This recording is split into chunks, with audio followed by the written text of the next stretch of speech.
duelo y realmente el eco que tuvimos, las interesantes preguntas que hicieron muchos de ustedes, realmente fueron muy importantes y es una linda oportunidad de poder estar en un mano a mano con los grandes creadores que hay en nuestro país. Esta charla se enmarca dentro de un ciclo que estamos realizando con la Coordinación General de Claudio Herrera, que es la persona que hace todas las gestiones, todos los contactos y un hermano en el trabajo realmente. Y este es un ciclo que, por sugerencia de Claudio, además se llama Sin globos en la boca. No les voy a hacer una presentación formal de Carlos Nine, que está a mi derecha y que es uno de los... ¿Saben? Yo pensaba el otro día, la Argentina es un país productor de grandes artistas, de enormes artistas. Y tenemos la suerte, por eso me corté recién porque retomé la reflexión, tenemos la suerte de que dentro de esos grandes artistas argentinos, Carlos Nine es uno de los más grandes. Me llama la atención que la enorme cantidad de gente que hay acá, todos muchachos jóvenes como ustedes y chicas, por supuesto, ya tengan claro que quieren ser ilustradores. Porque la verdad es que yo nunca me consideré un ilustrador. Es un trabajo que tuve que improvisar con el correr del tiempo porque uno tiene que vivir de algo. Y se me empezaron a acumular los hijos y tenía que darles de comer. Entonces, por ejemplo, ¿cuándo fue? Hace 15 días estuve en Entre Ríos en una exposición de... Ellos querían ver las viejas tapas de humor que yo hice, porque las recuerdan con mucho cariño. Y, por ejemplo, muy poca gente sabe que yo detestaba hacer esas malditas caricaturas. Pero era el tema que lo que se acabo de contar con toda honestidad, era que yo tenía que mantener una familia. Entonces, utilizando los conocimientos que tomé en mi querida Escuela de Bellas Artes, Belgrano y La Pueyrredón, que me dio el oficio, pero el oficio no es exactamente algo que tenga que ver con la creatividad. Uno puede tener oficio, pero no quiere decir que eso esté realmente ligado a la creación. ¿Pero para qué nos puede servir? En esa época no estaba tan desarrollada ni la carrera de ilustración. Había una enorme tradición de historieta, pero no era considerada como jerárquicamente potable para una escuela de bellas artes. Si yo decía en la Belgrano, supongamos que me gustaba el Pato Donald, me fajaban directamente. O sea que era una pasión como clandestina la historieta, no estaba realmente considerada como una tarea para tipos que se están adiestrando para ser pintores, ¿no? En esa época vos salías con la intención de ser pintor o artista plástico, que es más amplio, pero no estaba la carrera de ilustración ni figuraba. Después muchos tuvieron que elegir alguna forma de aplicación de lo que habían aprendido y terminaron siendo ilustradores, escenógrafos del Colón, historietistas, grandes pintores algunos, pintores muy malos la mayoría. Fue así la cosa. Por eso yo, una de las cuestiones que más me asombra es saber que ustedes ya saben que quieren ser ilustradores. Entonces yo me tomaría el trabajo de advertirles que a lo mejor esta decisión de ahora puede cambiar y pueden terminar siendo otra cosa. Y a mí me parece que es interesante el tema de, a medida que transcurre la vida, ir modificando el target, el objetivo, porque uno en realidad no sabe bien lo que quiere. Yo nunca supe bien lo que quería hacer. Sí, lo que quería era construir imágenes, y como decía un teórico que era muy importante en la época en que yo era estudiante, que era muy discutido, y yo también lo discuto, que era Romero Brest. Él lo que buscaba era que las obras no fueran ni obras de arte, no, había eliminado la palabra arte, era un desafío teórico muy interesante, pero también había eliminado la palabra calidad y belleza. Entonces él decía únicamente que una obra de arte se realizaba cuando era operativa. ¿Qué quiere decir que era operativa? Que la imagen establecía una relación con el contemplador que lo modificaba al contemplar. Eso era muy interesante, a mí siempre me gustó esa teoría. Y yo me quedé un poco con ese par de ideas básicas que eran la construcción de imágenes y después buscar alguna aplicación. Por eso cuando llegó el momento de la caricatura no me quedó más remedio y me puse a hacer caricaturas. Después hice algunas ilustraciones y también hago pinturas, y hago esculturas, y hago dibujo animado, pero no me considero ni historietista, ni ilustrador, ni pintor. Si alguien me tuviera que preguntar, bueno, pero decidiste por alguna definición, porque la gente quiere que la definan de alguna manera, si no, ¿cómo vas a andar ahí desnudo sin definición? Entonces yo me acuerdo de un reportaje que me hicieron en Barcelona una vez y el tipo me dice eso. Bueno, pero ¿usted cómo se definiría? Y yo dije, como un trabajador. Yo no soy ni artista, ni historietista, ni ilustrador, ni pintor, ni nada. Yo soy un trabajador. Por la sencilla razón de que desciendo de trabajadores. En mi familia no hubo ni abogados, ni escribanos, ni médicos, campesinos. Y mis abuelas analfabetas las dos. O sea que yo de alguna manera me quedó como una reivindicación subterránea por ellos. Y cuando yo me defino digo, soy trabajador. De la imagen, pero trabajador. Carlos, ¿y cómo se dio el pasaje, cómo fue tu entrada en este mundo de las publicaciones, ¿no? O sea, para empezar a hacer historieta, para empezar a hacer caricatura, etcétera, etcétera. Bueno, eso se debió a un tipo que es muy conocido por mucha gente, que es Andrés Cassioli, que era el director de humor. Lo que pasa es que yo, tal vez no, hay un detalle que es muy interesante. Yo estudié en la Escuela de Bellas Artes, terminé y como lo estaba planteando la conversación que tuvimos, que no sabíamos qué hacer, yo decidí no hacer nada y me dediqué a otra cosa. Y recién comienzo a dibujar cuando tengo 37, 38 años, ya de grande. Y alguien le comenta a Cassioli que hay un tipo en Vicente López que dibuja más o menos bien, ¿por qué no lo ves? Entonces Cassioli me llama, voy con los dibujitos y el tipo me dice, dale, empecé a trabajar. Y ahí empecé a trabajar. Pero yo nunca fui a buscar laburo de nada. Suena muy fácil. No, lo que pasa es que la época era otra. Digamos, siempre tuvimos en Argentina épocas muy convulsionadas y turbulentas. Pero en la época que yo empiezo a trabajar con Andrés Cassioli, aparte el tipo era dibujante, el tipo estaba siempre contratando dibujantes. A él le emocionaban los dibujantes. No era un buen tipo, ¿eh? Yo me peleaba todo el tiempo con él por cuestiones políticas, pero tenía esa debilidad por los dibujantes porque era otro dibujante. Entonces, si hubiera sido un administrador no hubiera contratado tanta gente. Claro, de pronto a Cassioli se le ocurre hacer la revista que a mí realmente me interesaba, que era Fierro. Interesante que era una revista laboratorio. Es decir, uno llevaba una idea y como había guita, había dinero, el tipo la publicaba y la probaba a ver qué decía el público. En ese sentido es extraordinario, porque se estaba probando la reacción de la gente con lo que estaba proponiendo. Entonces era muy importante eso. La reacción podía ser cualquiera, ¿no? No quiere decir que te iban a felicitar, podía ser una puteada. Por ejemplo, a mí por Keiko el Mago, un tipo me quería fajar, ese tipo de cosas. Yo estaba indignado. Pero lo interesante es que una obra impresa puede provocar ira en un tipo al grado tal de que te quiera pegar, cosa que no va a provocar nunca una pintura. Eso es muy interesante, la reacción del público popular. Ahí empecé a valorizar una cosa que era muy importante, en mi opinión, que no es lo mismo la opinión de un galerista o de un curador de arte. Creo que no tiene tanta profundidad como la persona desinformada del público general. ¿Y qué pasa? Cuando vos estás publicando en una revista que sale impresa por miles, estás expuesto a la crítica y al juicio de la gente común. Lo conocen, por lo menos de nombre, que es el Centro Cultural Recoleta, que es muy interesante porque queda expuesto a que entre todo el mundo. No es una galería, hay que ir a la galería tal. Ahí va los pibes que se hacen la rabona en la escuela, los vagos, a todo el mundo ahí. Entonces me acuerdo que una vez yo había hecho una exposición y se utilizaba el sistema de dejar un cuaderno para que la gente ponga opiniones. Y una chica me había escrito, vos dibujás en el lunfardo. Es una gran definición, porque eso es lo que yo siempre quise hacer, pero no sabía cómo definirlo.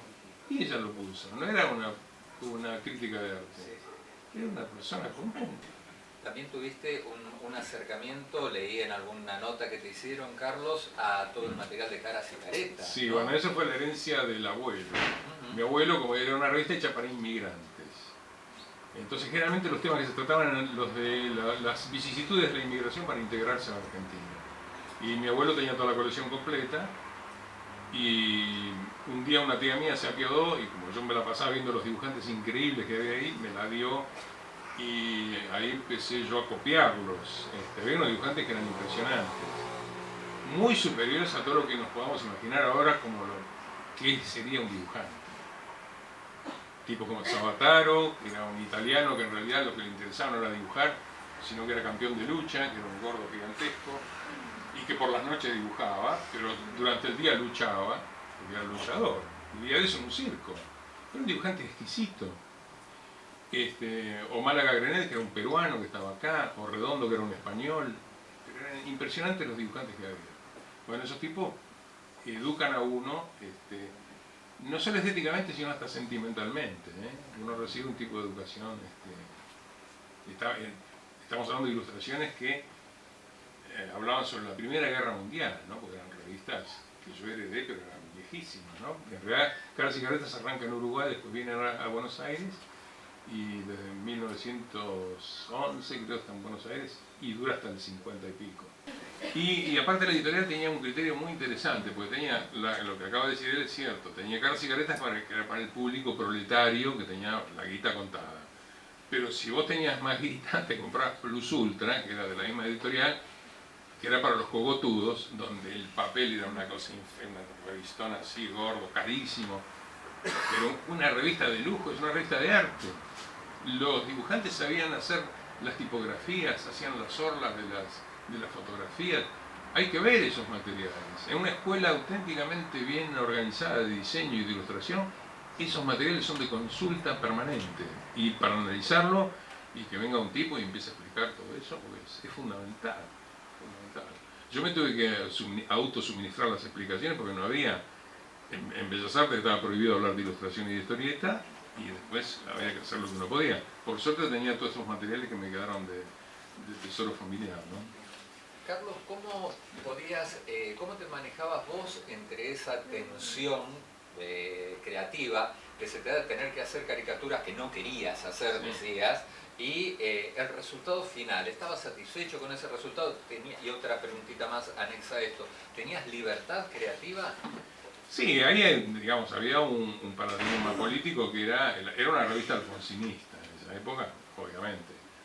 Entonces tenía una línea que yo a veces me la bancaba, otras veces no tanto, digamos, pero en general había una actitud, yo diría, comprensiva ante el tipo que pensaba diferente, y yo era uno de ellos.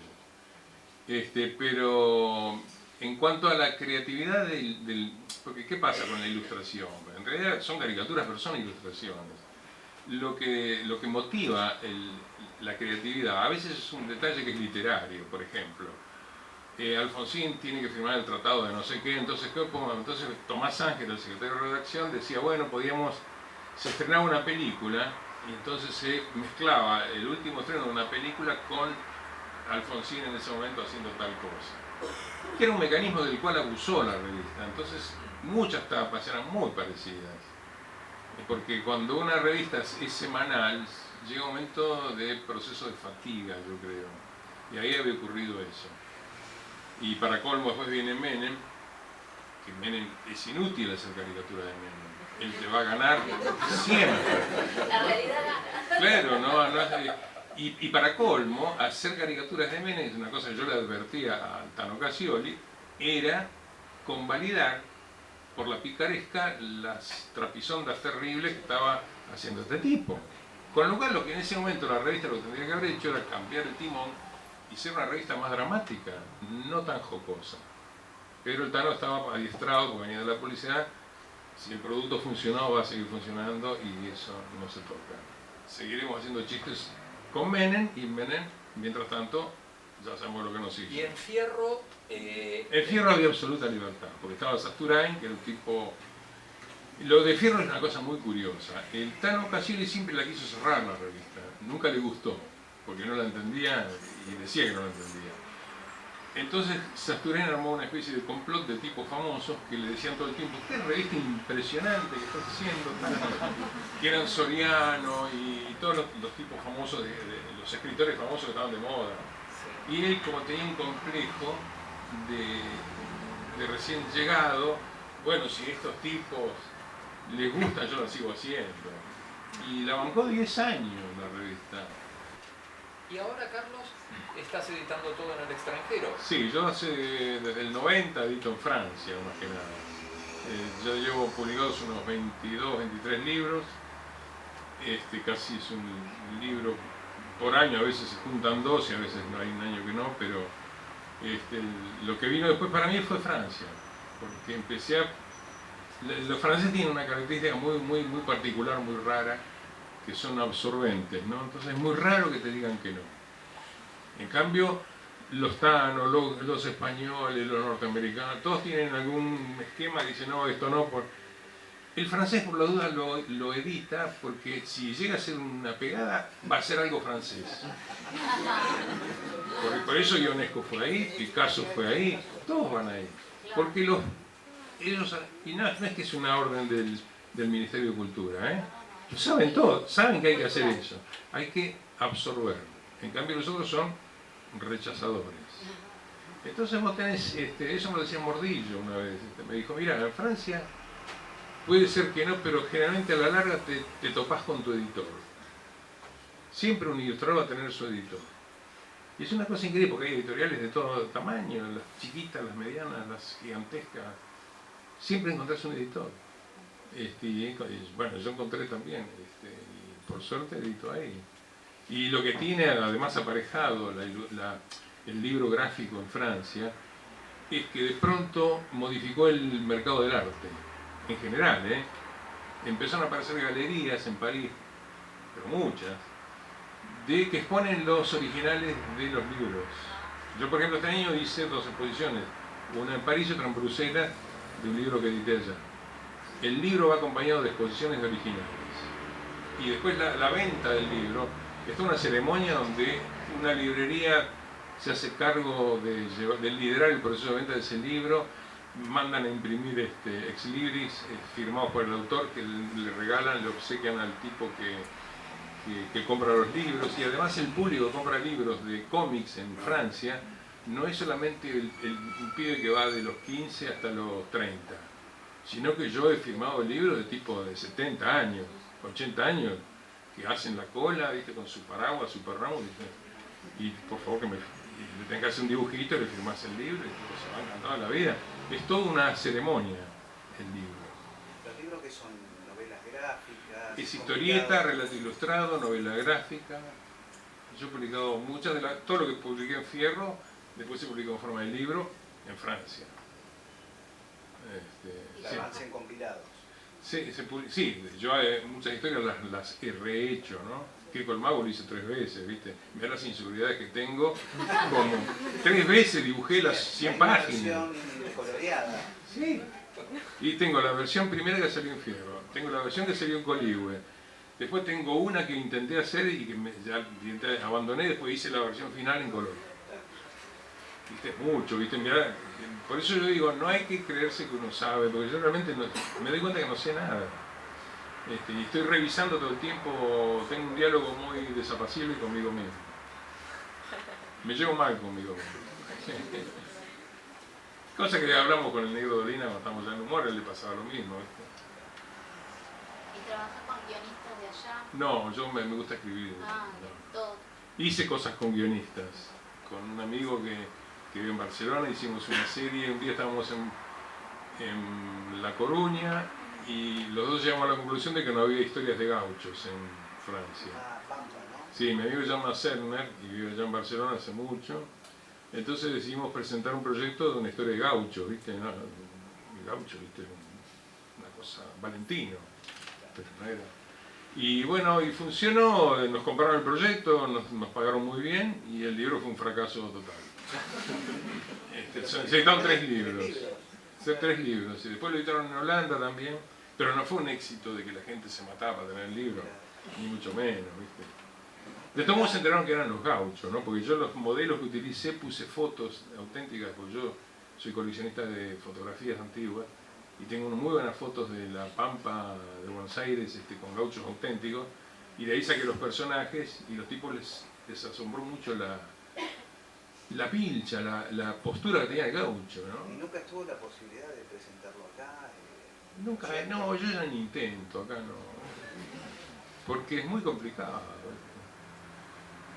De todo este fenómeno tampoco no hay que quejarse, ¿no? Porque esto pasa lo mismo en Francia, hay autores que son grandes vendedores de libros y que son malos. Y después están los tipos que son grandes vendedores de libros y son muy buenos. El problema es que a mí me parece, en mi opinión, que los grandes vendedores de libros acá no hay muy buenos, ¿viste? Lo de Nick es impresionante, ¿no? Bueno, a mí no me gusta, pero ¿eh? Aquí no tampoco le gusta. Claro, pero bueno, viste, el tema del éxito también eso hay que tomarlo con cierta relatividad, porque el éxito a veces uno tiene la convicción de que ha hecho un gran trabajo y los demás no lo ven. Entonces, ¿qué haces? Si tomás 2 botellas de vino o decís, no, yo tengo razón, está bien, esto, si los tipos no lo ven, que se jodan, pero yo voy a insistir con esto. Bueno, esas son decisiones. Lo que tiene esto de probarse con el público todo el tiempo es que te va templando el espíritu, ¿no? Porque vos tenés que estar frente a la posibilidad del fracaso todo el tiempo. Recién había ahí una foto que había puesto de como es una imagen tuya en la boca de un subte. Ese es el mural del subte. Cuando se hizo la línea H se dedicó al tango. Entonces eso lo organizó todo Sabat, entonces ahí me dieron la Estación Venezuela, y que está dedicada a Fresedo. Como yo soy tanguero, entonces aproveché, bueno, me dieron justo un autor que me interesa, Fresedo. Me gusta mucho. Impresión por lo que estamos hablando y por lo que uno ve permanentemente, ya no existe la posibilidad de llegar a revistas de tirada masiva como era en años anteriores. Claro. Pero ¿qué puede hacer, qué camino puede recorrer un joven realizador o realizadora como para llegar al público y poder estar en ese sondeo necesario de la obra? Ese el rapporto, ¿no? Exacto, ese de vuelta. Yo no sé, por ejemplo, me contaba gente que estuvo en el Festival de Rosario, que es muy importante, que a veces es más importante, ¿no? Fueron como 30.000 personas, es una gran cantidad, y se presentaron 24 libros de historietas argentinos. Cosa que hace 10 años era imposible. Aparecieron un montón de editoriales chicas, ¿viste? No son muy grandes, pero están editando muy bien, con mucha prolijidad, con buena calidad de impresión, libros de historieta. Y yo creo que están siguiendo un poco el modelo europeo, porque ¿qué pasa? Nosotros, la tradición nuestra de la historieta son las revistas. Exacto. Pero en Europa no es así. Hubo 3 o 4 revistas, pero la tradición allá es el libro, ¿no? Entonces me parece a mí que acá está pasando... ¿Viste? Bueno, se sigue editando Fierro, segunda etapa, pero a mí mucho no me enloquece la revista ahora. No porque yo no esté, pero sino porque me parece que es más volcada. ¿Y por qué no estás? Y porque no, ya pasó, yo tuve mi momento y ahora tiene que venir otra gente. No hay que agarrarse ahí. Pero lo que se nota, por ejemplo, en esta nueva etapa por lo menos lo que yo noto en esta nueva etapa de Fierro, que las portadas no están hechas por ilustradores, están hechas por los propios dibujantes que trabajan adentro, cosa que en la otra época aparecías vos, Chichón y Chichoni, ¿no? Chichón. Claro. Y hoy no se ve eso. No sé, sí, aparte muy volcada al humorismo, ¿no? Son todos, hacen pequeñas comedias. Pareciera que faltara concepto. Yo creo que el ilustrador lo que tiene, aparte de esa carga artística, es un concepto. Claro. Sí, yo creo que, no está hecha con toda la dedicación que tenía antes, ¿no? Yo creo que, aunque el tipo no le gustara, que estuviera Casioli atrás, que era dibujante, es otra cosa. En cambio, Página 12 siempre está amenazando a Saturén, que la quiere cerrar porque de la pérdida, por esto, por lo otro. Saturén tampoco ya tiene muchas ganas de hacerla, se la deja a Lautaro. ¿Viste? Cuando un material empieza a acusar fatiga, a la larga se pone jodido. Hay autores igual que yo creo que son muy valiosos, ¿no? El libro tiene una cuota de sensualidad que no tiene una cosa electrónica. Andá a acariciar la pantalla, no pasa nada. Pero la tinta tiene un perfume, tiene un volumen, tiene un peso, tiene color, es otra cosa. El acto de dar vuelta a la hoja. Yo creo que va a ser difícil reemplazar, porque el ver un libro ilustrado o no es un ritual también. Tiene que ver con la ritualidad a la cual estamos acostumbrados desde hace siglos. Así que yo no creo que la pantalla pueda... Yo creo que puede llegar a compartir en última instancia, pero no suplantar. Justo te preguntaba de lo digital. ¿Y has hecho trabajo digitalmente? No, utilizo la digitalidad solamente cuando hago, por ejemplo, la historia del pato Sabón, ese está todo hecho en pluma, en blanco y negro, y coloreo con la máquina, porque que me enseñó Lucas, aparte. Yo, para todo lo que es esa computación, soy un animal. Pero mi hijo, por suerte, se apiadó de mí, me enseñó cómo era, y después yo pude colorear mis historietas, pero quiero que se note bien que es color electrónico y es plano, absolutamente no tiene nada. Simplemente hay una cortina roja y le pongo rojo. No le hago arrugas, no le hago nada. ¿Nunca has trabajado? No, yo evito usarlo. Es una cuestión ideológica. Sí, yo evito usarla. Pero no porque esté mal, úsenla, lo pueden usar pero tranquilamente, aparte no van a esperar a que yo diga que la pueden usar, pero a mí no me gusta porque yo quiero, aparte yo tengo un negocio extra que es la venta de originales. Yo en Francia este año en las 2 exposiciones vendí originales y hay un público, es lo que estaba diciendo ahí, no lo terminé, que de coleccionar arte habitual pasó a coleccionar originales de historietas. Se volcaron. Entonces están pagando unos precios que no se pueden creer. No es mi caso.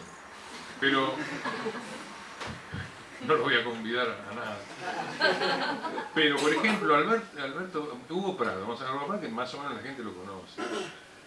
Bueno, Brecha por supuesto también. Pero un trozo de una página de Hugo Prado vale 100.000 euros. El otro día se remató la tapa de un libro de Tintín del año 39, el original. Y se pagó 1.800.000 euros. Ahora, ¿qué pasa? ¿Es una obra tan buena que vale tanto dinero? No. Ellos no la cobraron. Ellos nunca la cobraron. Pero los herederos sí. Es lo que queda, ¿no? Sí, el sobrino cobra. Pero lo que pasa es que cuando un personaje se transforma en un ícono nacional de la cultura franco-belga, porque abarca a los dos países, eso tiene un valor extra que es inmedible. Por eso vale 1.800.000. Para estos tipos, los franceses y los belgas, Tintín es para nosotros, no sé, Patrusú, ponele, o Mafalda. Si acá hubiera un mercado desarrollado, una tira de Mafalda tendría que valer por ahí esa guita. Pero acá no lo ven todavía el tema. Por ejemplo, una de las cosas que me preguntan habitualmente es por qué deformo yo las figuras, sobre todo las mujeres, ¿no? ¿Y por qué no deformar? Si digamos, prácticamente la mujer real de carne y hueso no tiene nada que ver con lo que uno dibuja. Lo que uno dibuja es una especie de recreación totalmente libre de un material al cual estamos aludiendo, pero que no es un retrato de la realidad. Ni siquiera los hiperrealistas están pintando en forma real. Siempre la pintura se nota mucho en Velázquez. Si alguien tiene la oportunidad de ir alguna vez al Museo del Prado y ver a Velázquez, pero acá a 10 centímetros, es pintura abstracta, son pincelazos, y cuando uno se aleja resulta que era un vestido lleno de puntillas y de adornos. Porque el tipo en realidad era tan genial que anticipa el impresionismo, ¿no? No hay nada más tremendo que ver a Velázquez, ¿no? Es Guillermo Rux, que es amigo mío, me dice, bueno, está Velázquez y después hay un montón de buenos muchachos, él lleva todo, lo lleva al extremo, por ahí se le va la mano, pero es así, el tipo cuando vos ves, tenés el impresionismo, toda la pintura que va a venir, ya la pintó él. Y vos, si te querés quedar tranquilo, cuando retrocedes ves un caballo, para que te quedes, no hagas escándalo. Pero pintó abstractamente. Eso es importante saberlo. ¿Qué consejo darías a la hora de publicar? ¿Qué consejo? Y luego vos es que en ese sentido no sé si darte un consejo, porque no creo que sirva de todos modos, pero lo que generalmente se hace es mandar muestras y, digamos, hablando de una cuestión práctica, ¿no? Mandar muestras y ver qué reacción hay. Yo, por ejemplo, el primer libro que publiqué en Francia, agarré las contratapas de fierro, las pegué y armé una especie de librito casero y lo mandé a un editor, que era en ese momento una editorial que había que se llamaba Albin Michel, y los tipos contestaron que les gustó y que lo querían publicar. Pero yo creo que era una época muy simpática de la edición francesa. Ahora es un poquito más complicado, pero enseguida lo publicaron. Por ejemplo, ayer estuve hablando con un historietista francés que tiene mucho éxito en Francia, aunque el tipo vive en Canadá, se mudó, que es Régis Loisel, que hizo Peter Pan y otras historietas que son muy conocidas. Y el tipo nos contaba que cuando él arranca, publicando en el año 82, 83, se publicaban 300 libros por año en Francia. Entonces, el tipo que tenía algo diferente se destacaba rápidamente y se hacía de un lugar. Ahora en este momento se están publicando por año 3.400 títulos. Con lo cual, en las librerías, y eso que hay muchas más librerías, los títulos no duran ni 2 días en exhibición porque vienen otros.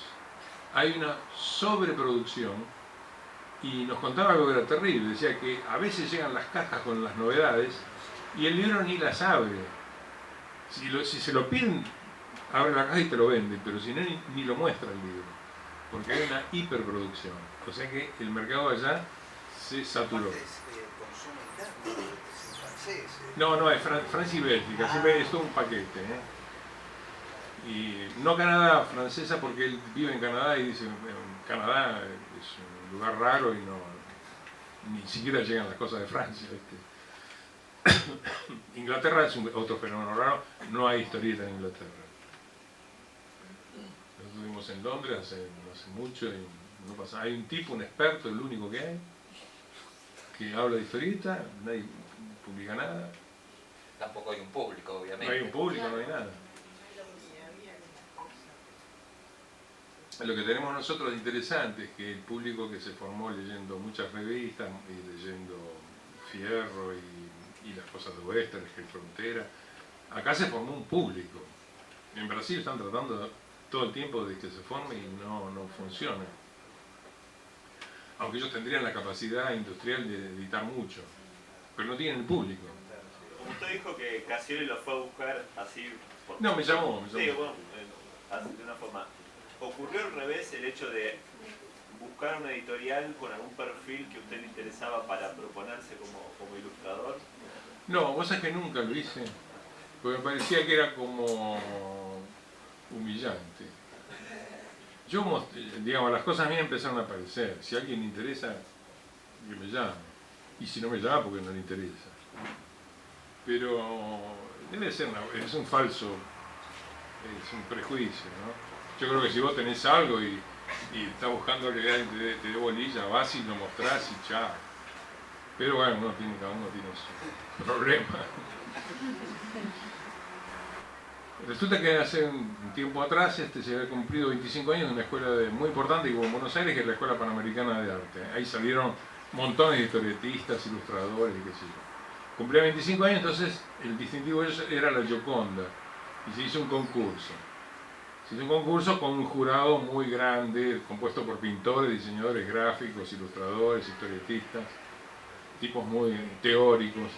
Estaba Glucher en esa época, que dirigía el Museo de Bellas Artes. 22 tipos en el jurado en total. Entonces yo mandé una acuarela chiquitita y mandaron todos los pintores reconocidos, Benedict, Juan Policello, Mildred Burton, escultores, de todo había. Y suena el teléfono un día y eran las 3 de la mañana, una cosa rara, yo por eso tenía el teléfono al lado de la cama, y era Guillermo Rucci, que era uno de los jurados, y me decía, acabas de ganar el primer premio del concurso de la Panamericana, pero casi me tengo que cagar a trompada. Porque por un voto gané, porque ya tenía decidido el dueño, sobre todo el capo de la escuela, que era David Lipsick, que que era amigo mío, que el premio era para Policelo, porque Policelo es una firma en materia de pintura y tiene poder de reventa, está en el mercado. Yo era un poligrillo, pero como Rux amaba mis acuarelas y convenció a los demás, por un voto gané. Entonces cuando llega la noticia, Policelo, que ya le habían dicho, el premio es para vos, el tipo descolgó el cuadro y se lo llevó. Y dijo, esto era un concurso de artistas, no de ilustradores. O sea que sepan lo que les espera. Están a tiempo de cambiar de rubro. Pueden dedicarse a una panadería o a alguna otra cosa. O pintar. Pero fíjate vos la defensa de la frontera, ¿no? Como que había entrado por la ventana un bandido. ¿No? Eso es para combatir esa idea romántica que a veces uno tiene del mundo del arte, Claro, de afuera, no. que tiene lo suyo. Y acaba de morir por Policelo. Exacto. Y Policelo, cuando yo a veces me lo encontraba en alguna exposición en Recoleta, sobre todo, a mi mujer que está ahí, que él la conocía, la saludaba, pero a mí no me daba bola. Una tarea más horizontal, y por eso siempre recuerdo con la nostalgia rara del tipo que extraña algo que nunca vivió, la escuela del Bauhaus. Yo no fui a esa escuela, pero por el programa que tenían, a mí me hubiera encantado que hubiera una experiencia parecida aquí, ¿no? Bueno, los alumnos podían estudiar pintura como especialidad, pero también tenían que saber de textiles, cerámica, metalurgia, teatro, todas las artes reunidas y relacionadas. Eso es muy importante. Sí, un espíritu renacentista. Por ejemplo, yo tuve un gran profesor en la Escuela de Bellas Artes que era Puglia, que es un escultor, pero el tipo nos enseñaba montones de tareas adyacentes, hasta incluso levantarse una mina, que era la especialidad de Puglia. Pero todo está relacionado, decía todo, y cocinar, por ejemplo, que es un gran cocinero, todo estaba junto, no segmentado. Pero para segmentar ya están los norteamericanos, y nosotros no somos norteamericanos. Los que hacen la educación fragmentada y vos no tenés idea de lo que está pasando al lado son ellos. Más allá de los intentos de fragmentar, siempre tuvimos una extraña propensión a saltar la alambrada y ver qué hacía el vecino. Y eso es bueno. Respecto a historieta, decías que te gusta escribir tus historias. Sí, sí. ¿Siempre desde el principio tenías pensado trabajar tanto como guionista y dibujante o se fue dando? No, se fue dando. Yo empecé adaptando unos guiones que me daban muy mal y los resultados eran malos. Y después de poco aparte copiaba, la verdad que copiaba a otro tipo, no me sabía nada. Pero después de a poquito fui encontrando una posibilidad de armar una especie de estilo y ahí ya me encantó también escribir. ¿Con qué frecuencia trabajas? ¿Te pones a trabajar? Si tenés alguna rutina. Sí, todos los días trabajo. Sí. Porque no lo hago como una carga. Yo trabajo sábado y domingo, todos los días.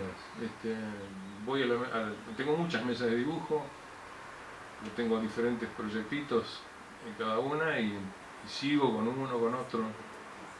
Pero es como se transforma en parece una enfermedad, ojo, no estoy diciendo que sea bueno, ¿no? Capaz que es mejor se ir a jugar a la pelota, pero me gusta estar ahí con mis chifladuras. Me interesan, pero nunca pude desarrollar un pensamiento. ¿Qué haces con los grafiteros, por ejemplo? ¿Es una forma de arte? ¿No lo es? Ese es un tema interesante. Ahí creo que dicen ellos también. Claro, si ellos lo ven como un arte, no, fundamentalmente, a lo mejor ni les importa que lo consideremos como arte o no. Claro, por ahí es eso, por ahí no les interesa y lo van a seguir haciendo igual. Eso tiene valía también.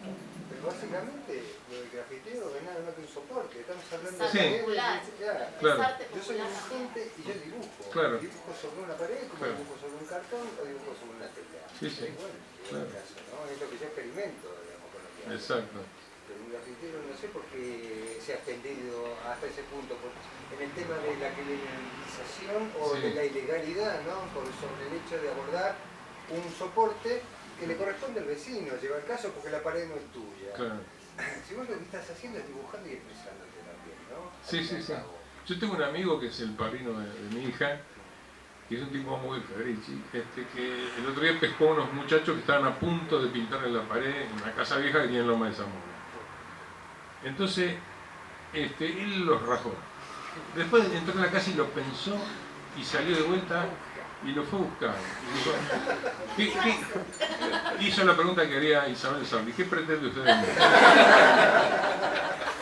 Entonces los pibes pelaron, era una cosa conmovedora, sacaron un cuadernito y mostraron unos bocetos que tenían. No, porque queremos hacer esto, porque me parece que es una buena idea. Qué sé yo. Entonces Luis le dijo: bueno, dale, pintale. Y la mujer entró, cuando le contó a la mujer, casi lo mata, dijo: no, dejá, porque los chicos mostraron los bocetos. Él es de Bellas Artes como yo también. Entonces lo convencieron porque se dieron cuenta que el tipo estaba tratando de hacer algo. Y lo dejó que pintara la pared.